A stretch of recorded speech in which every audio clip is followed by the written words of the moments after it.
예수님의 이름으로 기도드렸습니다. 아멘.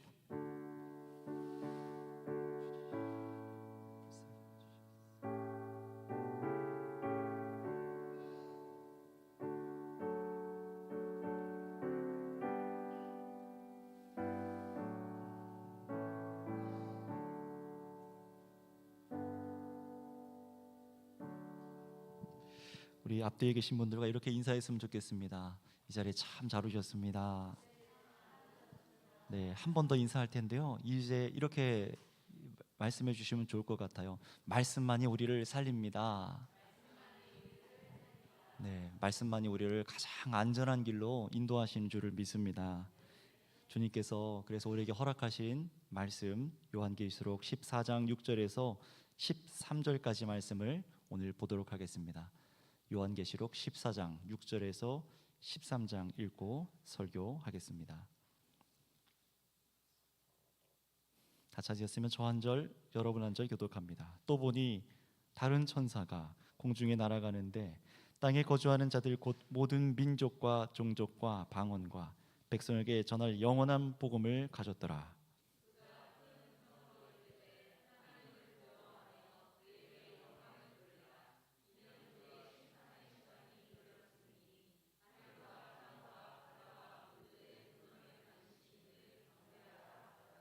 또 다른 천사 곧 둘째가 그 뒤를 따라 말하되 무너졌도다 무너졌도다 큰 성 바벨론이여 모든 나라에게 그의 음행으로 말미암아 진노의 포도주를 먹이던 자로다 하더라.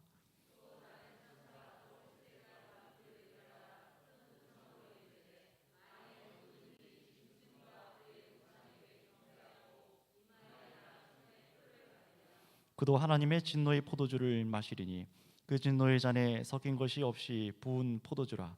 거룩한 천사들 앞과 어린 양 앞에서 불과 유황으로 고난을 받으리니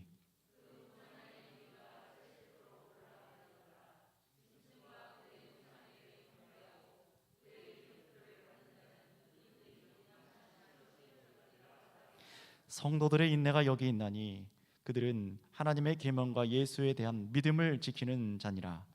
또 내가 들으니 하늘에서 음성이 나서 이르되 기록하라 지금 이후로 주 안에서 죽는 자들은 복이 있도다 하시매 성령이 이르시되 그러하다 그들이 수고를 그치고 쉬리니 이는 그들의 행한 일이 따름이라 하시더라. 아멘. 자, 오늘은 이 말씀 본문을 가지고 평안히 쉬는 사람과 쉼을 얻지 못하는 사람의 차이라는 제목으로 설교를 나눌 때 말씀을 잘 들으시고 또 주의 말씀대로 순종하며 살아갈 수 있는 저와 여러분들 되시기 바랍니다.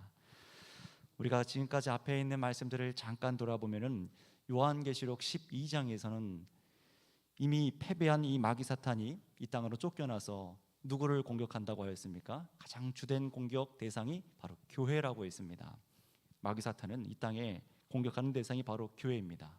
그리고 13장에 와서는 무엇을 우리에게 보게 하셨냐면은 이 마귀는 혼자 싸우는 것이 아니라 세상 나라의 권세를 이용하고 적그리스도의 세력처럼 그리고 거짓 선지자들로 미혹하여 이 추종자들을 계속해서 세우고 미혹해서 그렇게 교회를 공격하는 것을 알았습니다.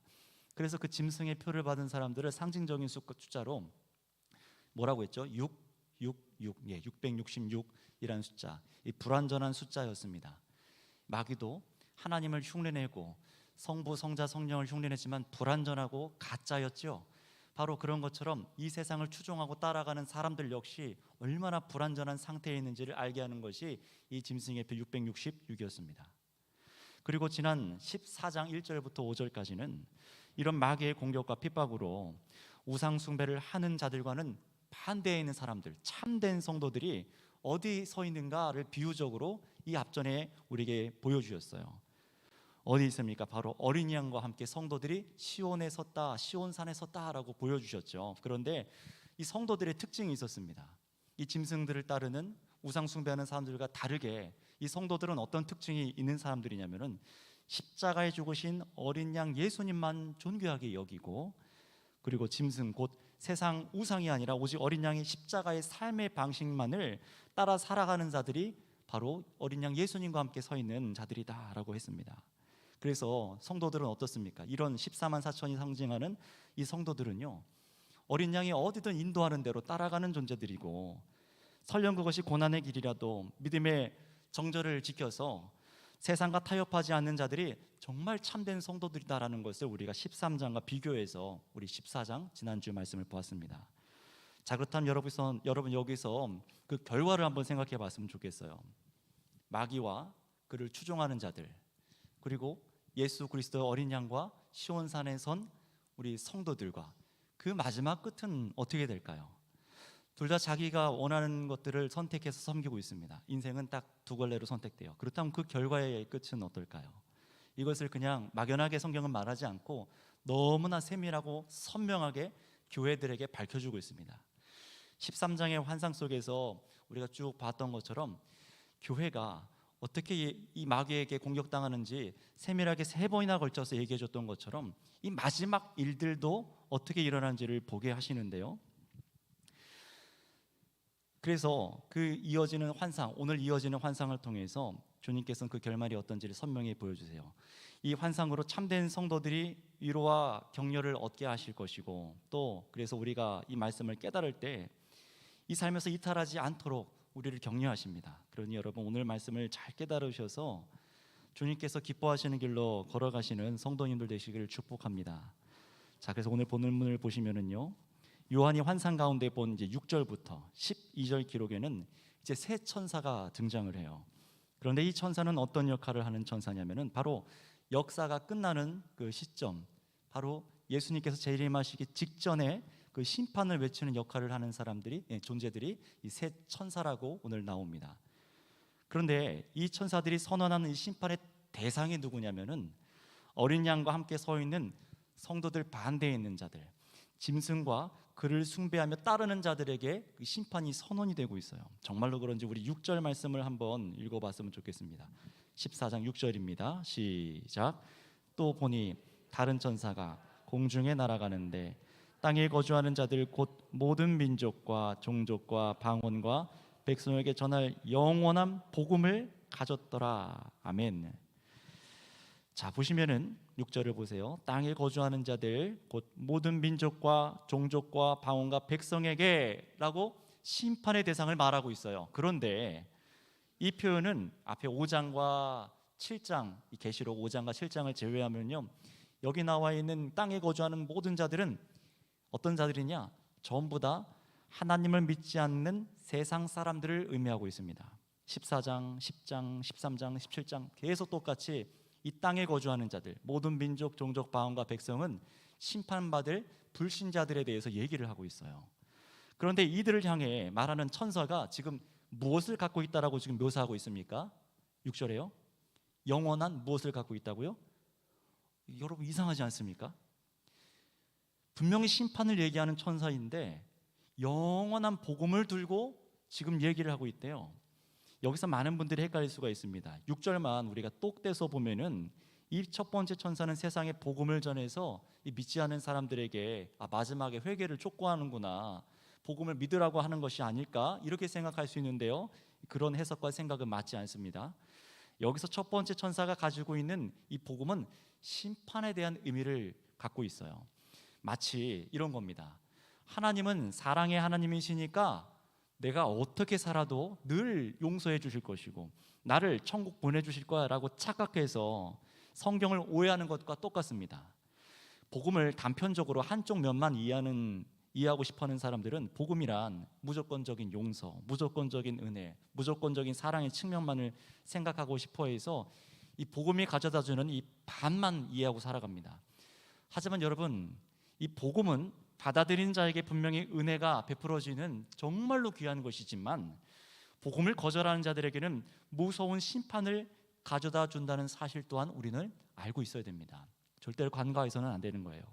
그래서 로마서 1장에도 우리가 강의할 때도 말씀드렸지만 복음을 거절하는 사람들에게는 하나님의 진노가 나타난다는 것을 로마서 1장 절반을 할애해서 기록하고 있습니다.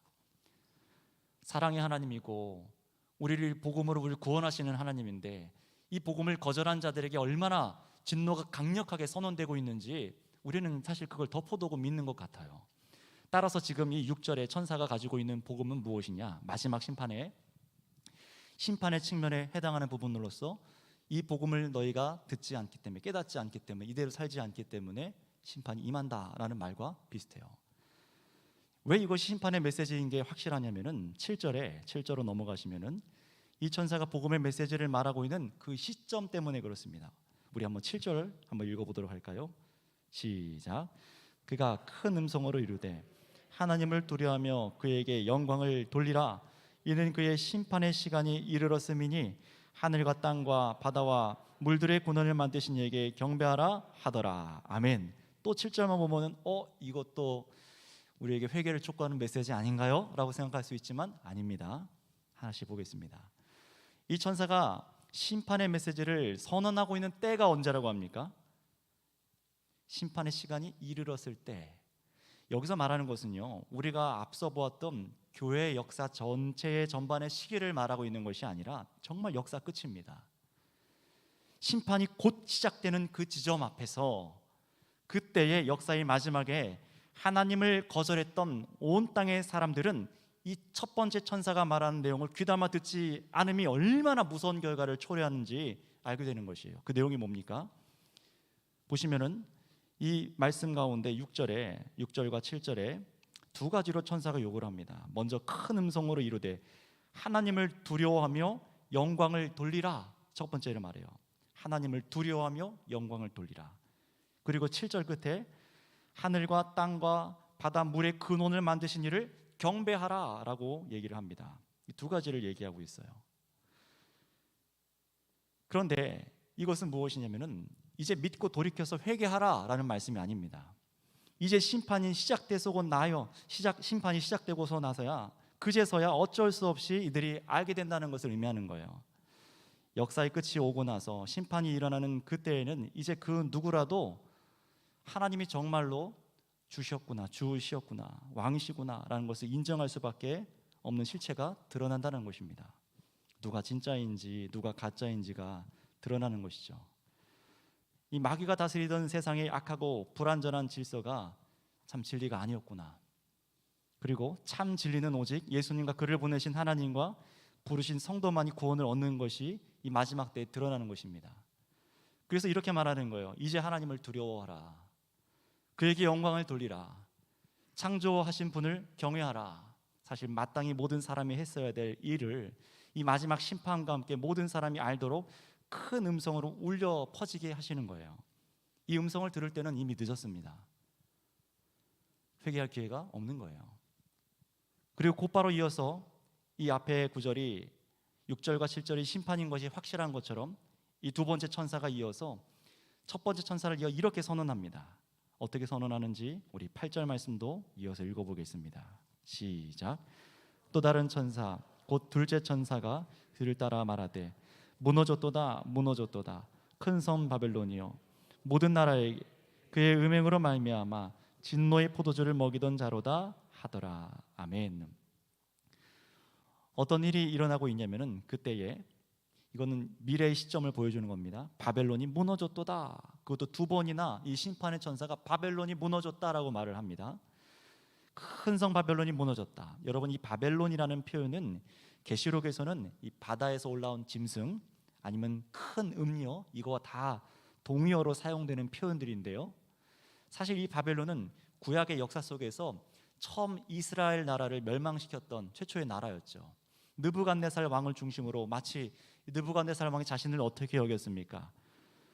온 세상 가운데 자기가 신이라고 여겼어요.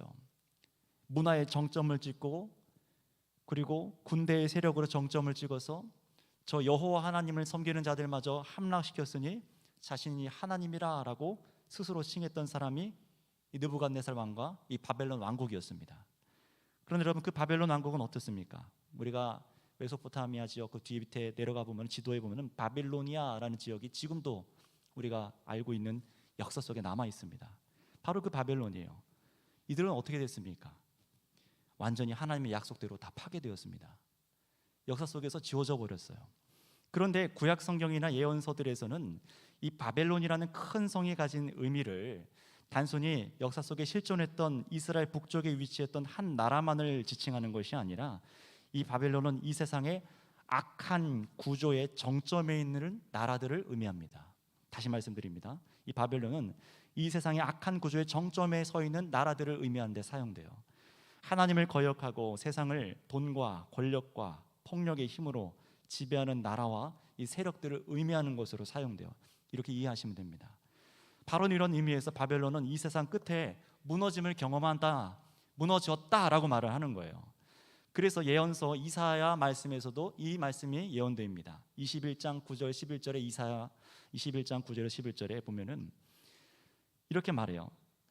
우상 숭배적인 구조가 깨어지는 것을 예언하는데요. 보소서 마병대가 쌍쌍이 오나이다 하니 그가 대답하여 이르되 함락되었도다 함락되었도다 바벨론이여 그들이 조각한 신상들이 다 부서져 땅에 떨어졌도다. 내가 짓밟은 너여 내가 타작한 너여 내가 이스라엘의 하나님 만군의 여호와께 들은 대로 너에게 전하였노라.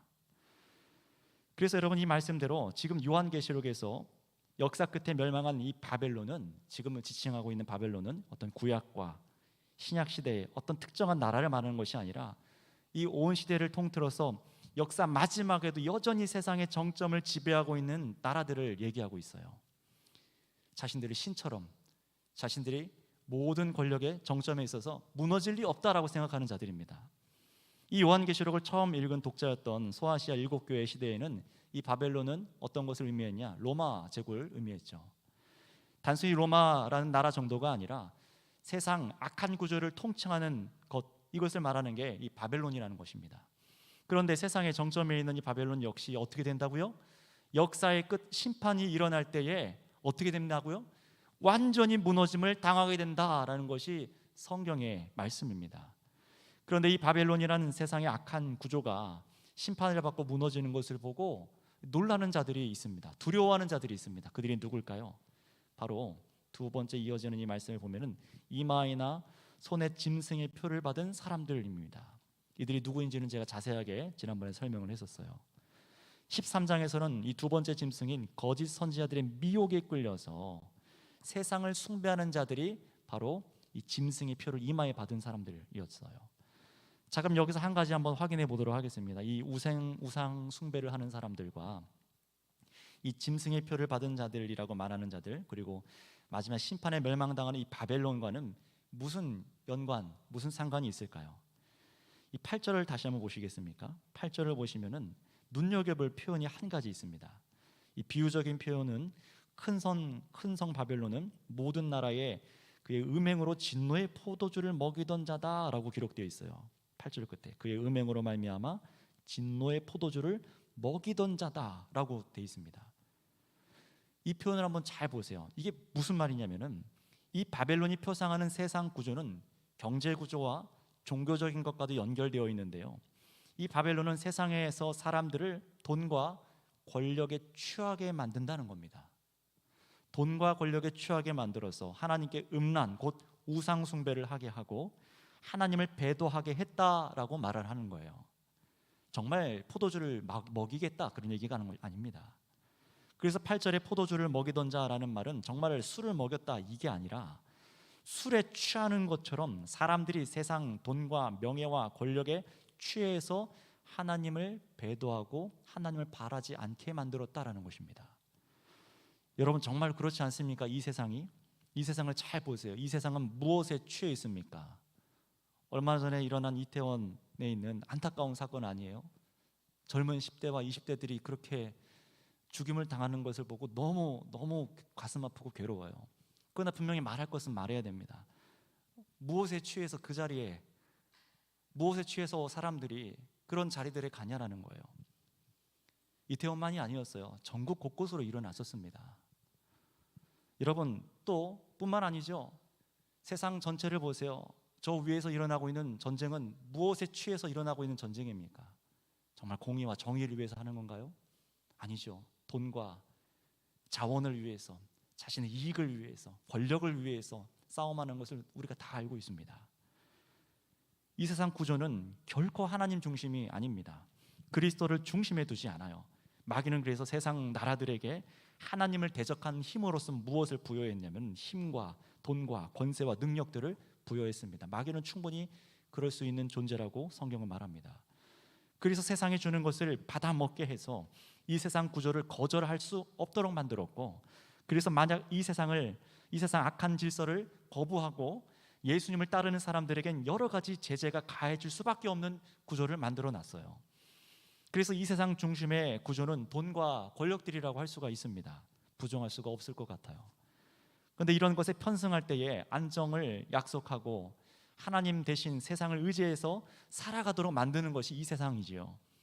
생각해 보세요. 온 세상을 쥐고 흔드는 이 주식시장만 봐도 여러분 잘 알 수 있지 않습니까? 이 구조를 벗어나면은 세상에서 대기업들이 돌아갈 수가 없어요.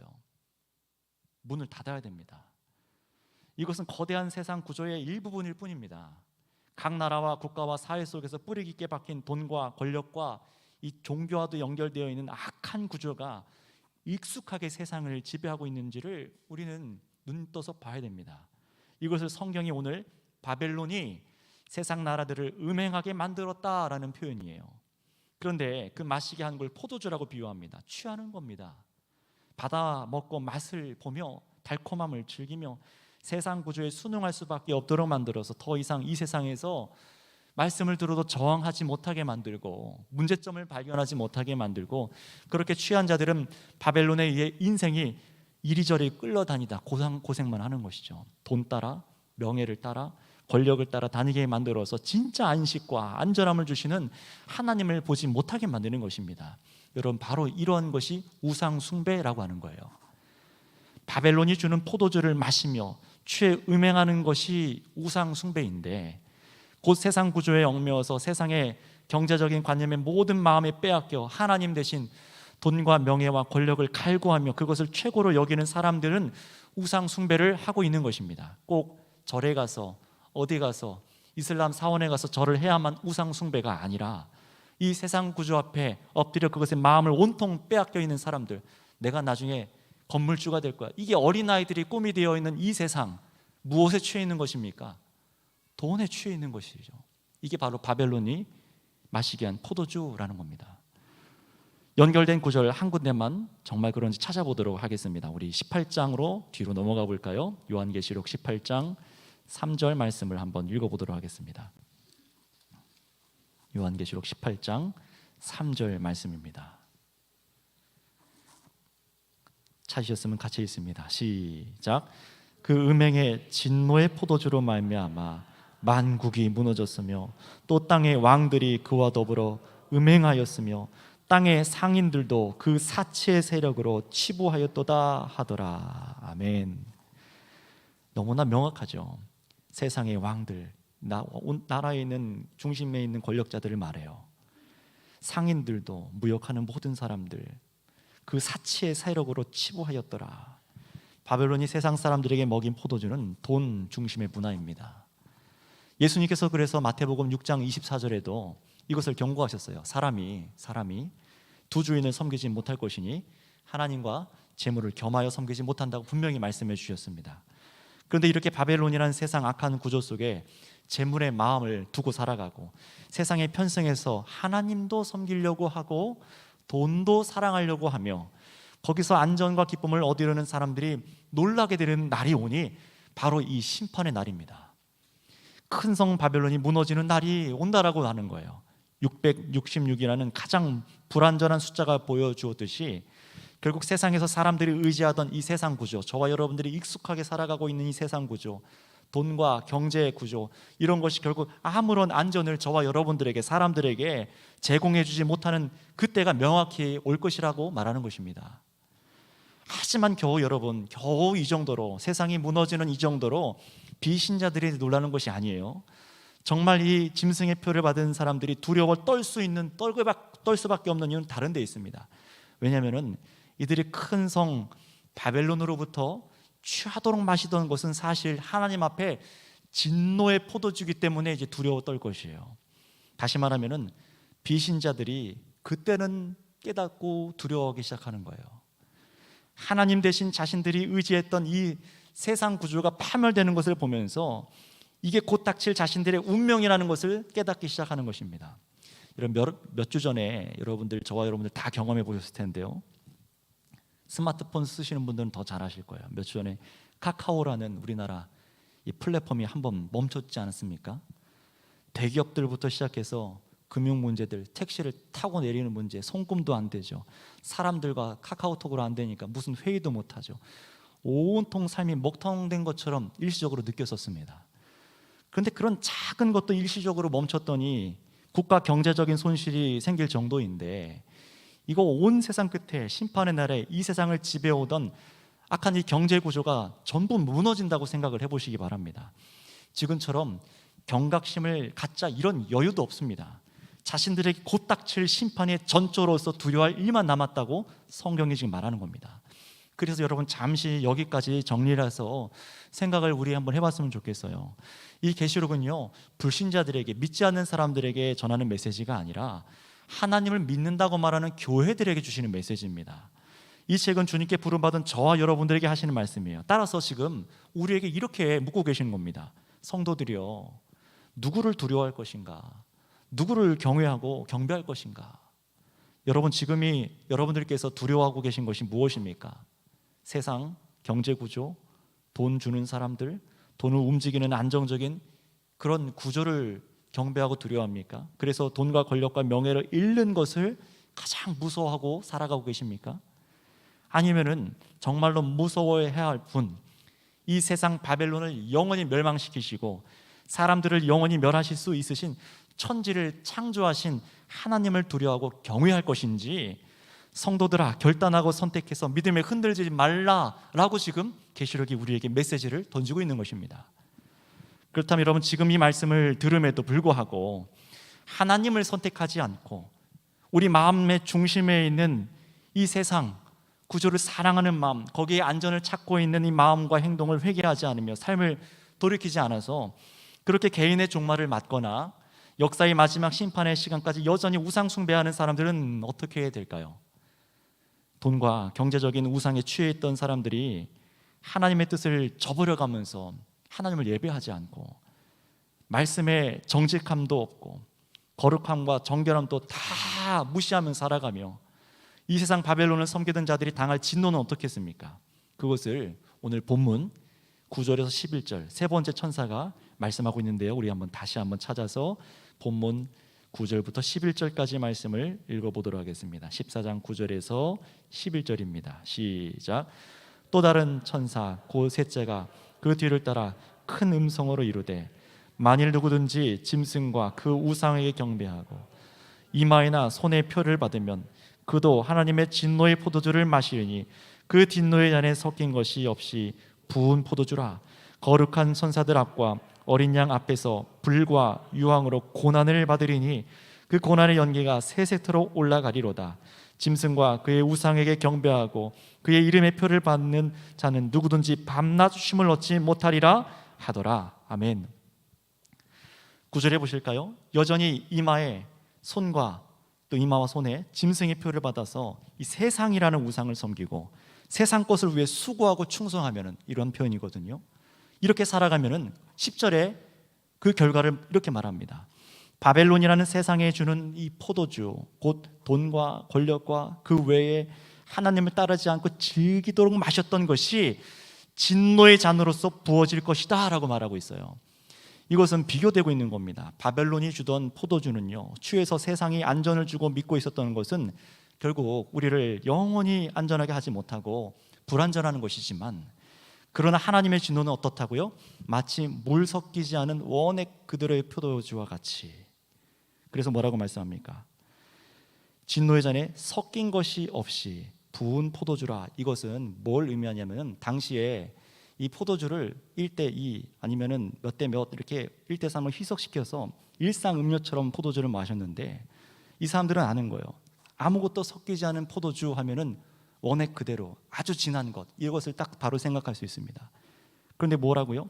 바로 하나님이 주시는 진노는 조금 희석되거나 견딜만한 그런 것이 아니라 어마어마한 진노의 효력을 갖고 있다라고 지금 얘기를 하는 거예요. 사람들은 아는 것이죠. 그 당시에 사람들은 이게 더 확 와닿는 거예요. 하나님의 진노가 얼마나 강렬한지를 그들이 취한 세상 바벨론이 마신 이 포도주를 즐기던 것과는 결과가 다른 것을 말하고 있는 것입니다. 어떻게 강렬할까요? 이렇게 말씀합니다. 불과 유황으로 고난을 받으리니. 이 표현은 계속 이 계시록 전체에 일관되게 나오는 표현인데요, 영원한 지옥불의 고통을 우리에게 말해주고 있습니다. 얼마나 강렬한지 이렇게 말씀해요. 불과 유황으로 고난을 받는데, 이것이 11절에 보시면은 그 고통이 얼마나 끝이 없는지 이렇게 말씀합니다. 그 연기가 세세토록 올라가리로다. 밤낮 쉼을 얻지 못할 것이다. 불타서 계속해서 타는 거죠. 밤낮 쉼을 얻지 못할 것이다. 이 말씀이 여러분 얼마나 무서운 고통의 심판이 예비되어 있다고 우리에게 지금 말씀하고 있는 것인지 이 성경이 우리에게 지금 보여주고 있는 거예요. 이 땅에서 뼈 빠지게 일하고 수고하고 충성 봉사해서 세상에서 살았는데 마지막 때 그래서 쉼을 얻나 싶지만, 이 죽고 인생이 끝나 안식에 들어가나 싶지만 그게 아니라는 거예요. 안식이 아니라 이들은 죽어서도 영원히 고통과 영원한 괴로움으로 잠을 들 수가 없다라는 말입니다.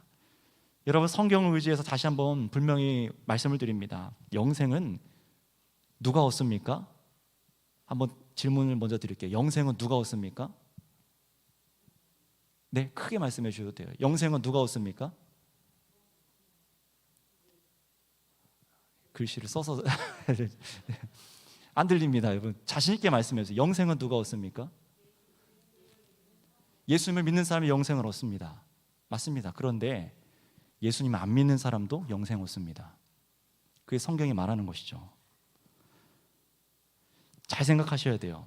영생은 예수님을 믿는 사람만 얻는 것이 아니라 믿지 않는 불신자들, 세상을 사랑하고 돈을 사랑해서 예배를 멀리하고 말씀대로 순종하지 않으며 그렇게 살았어도 그들은 영생을 얻긴 얻어요. 하지만 그 영생이 금방 말씀해 주신 우리 예수님을 믿는 성도들이 얻는 참 안식과 쉼이 아니라는 것이 문제입니다. 성경 분명히 말씀하고 계세요.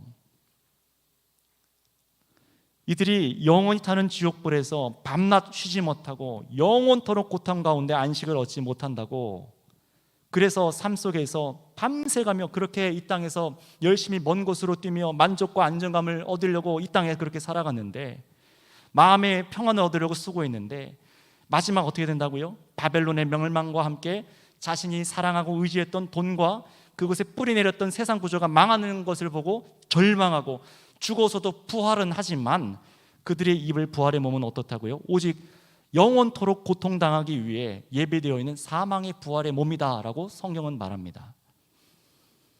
전에도 이걸 갖고 한번 설교를 주일 밤에 해드린 적이 있습니다. 여러분, 그럼 그 부활의 몸, 불신자들이 입은 그 부활의 몸은 지옥불을 견딜만 할 것 같으십니까? 적응이 될 것 같나요? 사우나 가서 좀 적응되는 것처럼 그렇게 적응할 수 있는 것일까요? 성경은 말합니다. 슬피 울며 이를 갈리로다. 마음에도 안식이 없다라는 말이에요.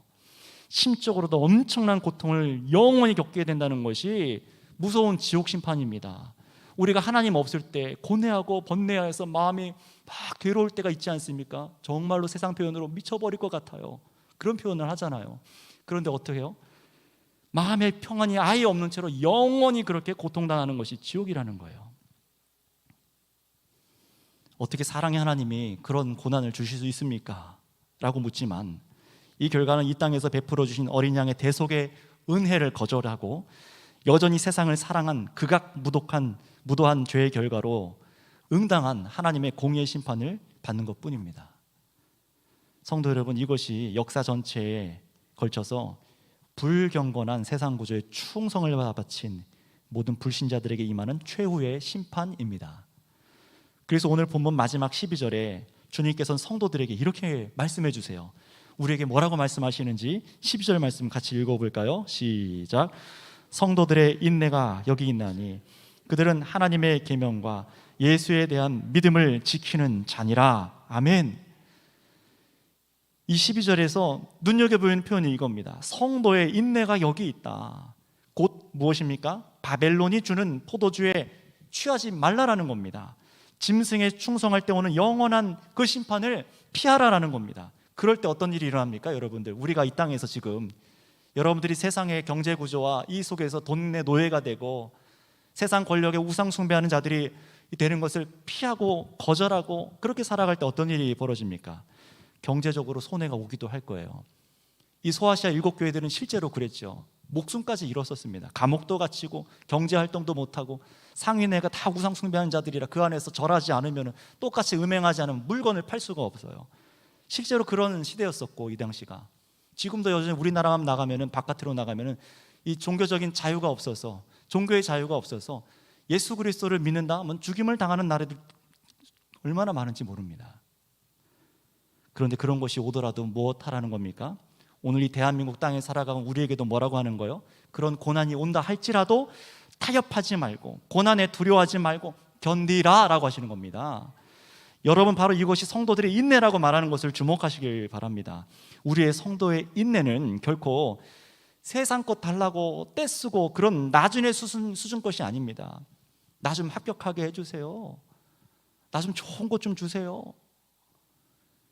정욕을 채우기 위해 세상적으로 갖고 싶은 것을 달라고 떼쓰며 헌금 드리고 정성을 쌓으면 언젠간 주시겠지, 이런 인내를 말하는 것이 아니에요. 주실 때까지 내가 한다, 그런 인내를 말하는 것이 아닙니다. 여러분들께서 잘 아시는 것처럼 그런 신앙들은 무속인들의 신앙과 다를 것이 없다는 것을 여러분들이 이미 잘 알고 계시고 성경과는 거리가 먼 삶이라는 것을 알고 계십니다. 성경에서 오늘 말하고 있는 성도의 인내란 무엇입니까? 세상과 타협하지 않고 세상 악한 구조에 충성 봉사하지 않고 그래서 닥치는 고난에도 불구하고 견디는 거예요. 바로 그게 인내입니다. 믿음을 지켜서 마지막 심판과 하나님의 구원을 보기 전까지 견디는 것이 아름다운 성도의 인내라는 것입니다. 여러분, 그런데 얼마나 이런 것을 많은 사람들이, 그리스도인들이 삶의 현장에서 타협하고 살아가는지 여러분들 겪어보시지 않았습니까? 보시지 않았습니까? 예수 믿는 사람이 불법된 돈을 받고 술자리에 가서 같이 놀고 즐기고 얼마나 많이 있습니까? 이런 것뿐일까요? 그런데 그곳에서도 어떻게 합니까? 왜 그렇게 하냐고 물어보면 그러지 않으면 내가 직장 상사한테 미움당할 것 같고 계약이 안 될 것 같고 해외 바이어와, 그러니 어떻게 살아갑니까? 세상에 나가서 세상의 방법을 따라야죠. 이 고백들이에요. 그럼에도 불구하고 어떻게 하라고 지금 말씀하시는 거냐면은 그러지 말아라. 설령 잘리고 월급이 삭감이 되고 계약이 틀어진다고 해도 그 길로 가지 말라라고 지금 말하는 거예요. 당장 집에는 처자식이 있는데, 먹여 살릴 처자식이 있는데 그러지 말라는 겁니다. 더 무서워할 분을 무서워하고 경외해야 될 분을 경외하라는 것입니다. 이것은 여러분 우리의 삶 속에 깊이 들어있는 말씀이에요. 닥치는 고난에도 불안함과 두려움에도 믿음을 지켜서 심판과 하나님의 구원을 보기 전까지 견뎌라 라고 하는 겁니다. 그렇다면 여러분 점검해 보세요. 여러분 왜 지금 이 예수님 믿느라고 이렇게 수고를 하고 계십니까? 왜 이 자리에 나오느라고 이 수요일날 견디고 교회 안에서 형제자매의 실수를 봐도 막 또 참고 인내해주고 밖에서 믿지 않는 사람들로부터 막 찍히면서까지 이 교회로 나와서 예배하고 주일 지키고 승진시켜준다, 돈 더 준다, 황금덩이를 약속해도 왜 여러분 거절하고 오직 주 앞에 정절을 지키시려고 하는 것입니까? 왜 기도하시고 새벽마다 기도하시는 우리 기도의 은사자들 계시잖아요. 또 참고 고난받아도 또 참고 왜 그렇게 예수님 믿으시는 겁니까? 저 세상에 속한 불순한 목적의 사람들처럼 세상적인 복 받으려는 목적이신가요? 좋은 대학 가고 좋은 곳에 취업되고 시집장가를 잘 가고 사업에 잘 되기 위해서 참고 예수님 믿는 겁니까? 아니면 우리의 나중 노후에 좋은 펜트하우스에 살기 위해서 그렇게 참고 예수님을 믿는 것입니까? 여러분, 만약에 지금 제가 말씀드린 이런 극단적인 거 말씀드렸지만 이러한 것들이 지금 나의 주님을 섬기는 마음에 동기로 단 1%라도 작용하고 있다면 여러분 바로 그것이 우상 숭배입니다. 짐승의 표를 받아 적그리스도와 거짓 선지자들이 주는, 바벨론에 주는 달콤한 포도주를 들이키고 있는 거예요. 만약 그 받아먹는 것이 이게 진노의 잔인지도 잘 모르고 잔뜩 취하여 짐승을 섬기고 이것이 무엇인지 분별하지도 못한 채 대적할 마음도 생기지 않고 그럴 시도조차도 여러분 하시지 않는다면 이런 것을 즐기던 삶 끝에는 이 땅에 여러분들이 저와 여러분 수고를 다 했지만 죽어서는 영원한 고통을, 고난을 당하고 안식하지 못할 것이라는 게 성경의 증언입니다. 무서운 성경의 경고이죠. 그러니 여러분, 주님께서 우리에게 말씀해 주십니다. 성도여, 믿음을 지키라. 세상 풍조에 휩쓸리지 말고 우상 숭배하지 말고 돌이켜 주님을 두려워할 줄 알아라. 세상 구조와 그것을 똑같이 받아서 살아가지 말아라. 세상 것을 찬양한 다수의 힘을 사람들을 두려워하지 말고 누구를 두려워하라고요? 따라해 주시면 감사하겠습니다. 천지를 창조하신 하나님만 경외하라. 하나님만 경외하라는 거예요. 하나님 앞에 두려워하는 거예요. 그렇다면 여러분, 이 말씀을 듣고도 혹시 지금도 세상에 두려운 분 계십니까?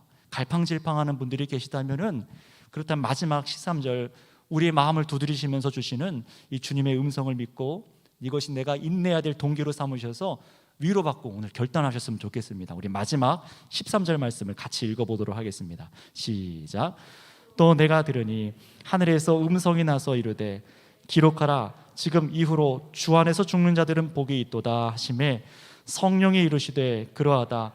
그들이 수고를 그치고 쉬리니 이는 그들이 행한 일이 따름이라 하시더라. 아멘.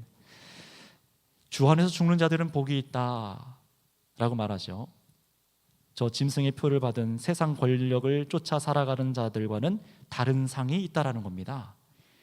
주 안에서 죽은 자라는 말은 이 복음 전하다가 순교당한 사람들만을 말하는 것이 아니라 순교자들과 똑같이 이 우상 숭배의 원리, 이 세상의 압력을 거절하고 이 땅의 믿음으로 끝까지 이긴 사람, 바로 그런 참된 성도들을 얘기하고 있는 거예요. 그래서 우리의 구원을 보증하시는 성령님께서 이 믿음을 가진 성도들에게 이렇게 복음을 말씀하십니다. 한번 이것도 따라해 주시면 감사하겠습니다. 수고를 그치고 쉼이 있다. 이게 성령께서 마지막까지 견딘 성도들에게 주시는 위로의 말씀이에요. 이것이 우리가 참아야 될 동기입니다. 수고를 그치고 쉼이 있다라고 말씀하세요. 이것이 우리 성도들의 복인 줄 믿습니다. 수고를 그칠 때가 온대요.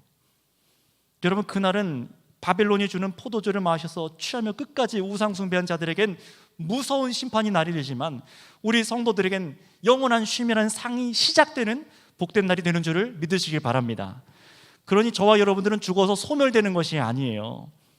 하나님께서 이 천지를 창조하시고 마지막 일곱째 날 쉼을 가지셨고 안식을 가지셨던 것처럼 이제 하나님이 주시는 영원한 안식 속으로 우리가 들어가서 하나님과 함께 거하게 되는 것이 남아있는 것입니다. 이것이 성도들이 예수님으로 시작하고 역사 끝에 결국은 얻게 되는 진정한 안식이라는 것입니다. 그러니 기억하시기 바랍니다. 그들이 수고를 그치고 쉬리니라고 하시는데 이 수고는 무엇입니까? 고난을 무릅쓰고 인내한 수고를 말하는 거예요. 주일 지키느라 직장에서 잘리고 주의 말씀을 정직히 행하느라 융통성 없는 사람으로 취급받아도 굴하지 않고 그 걸어가는 수고를 말하는 겁니다. 계속해서 거절하고 연락도 받지 않고 문을 두드려도 열어주지 않는 성도들을 위해서 기도하고 엎드리고 또 찾아가고, 그런 우리 구역장님들과 성도님들의 수고를 보시잖아요. 그런 것입니다. 그냥 세상에서 막 돈 벌고 일하다가 지치는 그런 수고를 얘기하고 있는 것이 아니에요. 세상에서도 믿음으로 선택하고 믿음 지키다가 저 사람들보다 덜 벌고 덜 먹게 되고 덜 입더라도 주를 위해서 견디고 이 수고를 할 수 있음에 이 감사하는 마음으로 성도가 살아가는 거예요. 바로 이 믿음의 수고가 우리들에게 있는가 없는가에 따라서 심판이 내려질 것이라고 성경이 말씀하고 있는 것입니다. 그러니 성도 여러분, 누구에게만 쉼이 있다고 하세요? 이 땅에서나 그 심판의 날에서나 참 안식을 누리는 사람은 오직 마지막까지 견딘 성도밖에는 없습니다. 지금 이 시간에도 그리스도 안에 들어와서 이 세상 권세 구조를 숭배하지 않고 오직 주를 위해서 말씀대로만 살고자 마음을 품는 자들에게 그들에게 쉼과 안식이 있다라고 말씀하시는 거예요. 여러분, 이것은 먼 미래의 얘기가 아닙니다. 이 은혜를 믿고 이 안식 속에 참여한 자로 살아가는 사람은 바로 지금 이 순간에도 진짜 안식을 갖고 살아가는 거예요. 정말로 믿으니까요. 참된 안식을 끝까지 맛보게 되는 것입니다. 지금부터 시작해서 주님 다시 오실 때 그 안식이 정말로 일어날 것을 믿고 살아가는 거예요. 이런 안식을 맛보시기를 바랍니다. 이 믿음으로 살아가야지만 내일을 여러분 이겨내실 수 있어요. 그래서 바벨론, 곧 세상에서 쾌락에 취하게 만드는 것에서 얻게 만드는 가짜 안식들을 분별해내시고 가짜 쉼이 너무 달콤하게 다가온다 할지라도 그것을 거절할 수 있는 힘을 얻고 이겨내시기 바랍니다. 오직 성도에게 약속된 참된 안식을 누리는 우리 선교교회 모든 성도님들 다 되시기를 축복합니다. 함께 기도하겠습니다. 오늘 이 말씀이 여러분의 마음을 두드리고